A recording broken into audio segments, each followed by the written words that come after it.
Today we are going to talk about something very important, what we can use in emergency. It's not about emergency fire exit, it's not about fire extinguisher, it is not about emergency management, no. It is something that every dental clinic must have on the table in the clinic, not in the drawer, not inside the fridge. It is your emergency medical kit.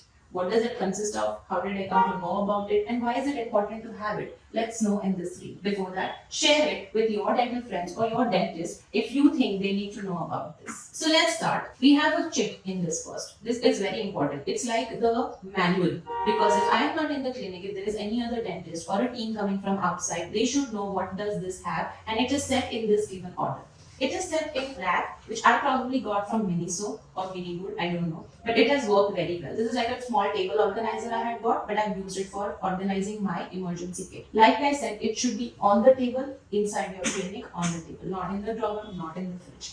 What does it consist of? Coming to that. Before that, let's know how did I know about this. I got to know about this because IDA Rajkot has always made sure that our first CD lecture is always about emergency drug management, emergency patient management, how to treat a patient in syncope, CPR. I am very glad that in my 10 years practice, I've never come across this. I always discard this tray like I bring it to the clinic, and it is always a good sign. You do not need to use your fire extinguisher before it gets expired, and that's a good sign.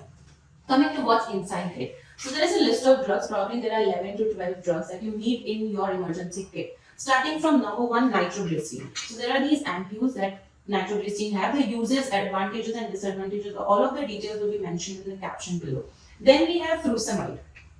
Again ampoules. Then we have Noradrenaline, we have Pheniramine, and we have Atropine, we have adrenaline, and we have diclofenac sodium, lorazepam, we have phenytoin sodium, midazolam, and hydrocortisone. But there are also these small NS or sterile ampoules because there are a few formulations that needs to be mixed. There are a few that are given IV, there are a few that are given IM, and there are a few that are used sublingual. So this is a tablet that is used sublingual. It's called sorbitrate. We have an emergency thermal indicator or a thermometer, like you call it. Anesthesia, local anesthesia without adrenaline, local anesthesia with adrenaline, and always keep syringe with needle handy. This needs to be changed probably every 7 to 10 days, even if it's not used, because during an emergency, we do not go find a syringe or open it and all of that. It has to be open and ready to use. Apart from this, let me know if you want to know in specific about any drug, how to get them, how to manage them, and what to be used. Also, keep an IV set very handy. We also have an oxygen pump, like the handy oxygen pump, that comes helpful. So this is like an oxygen pump. It's not the best, I would say, but it is the best in an emergency situation, and you might be able to salvage the emergency situation quite well with this. It comes with a pump.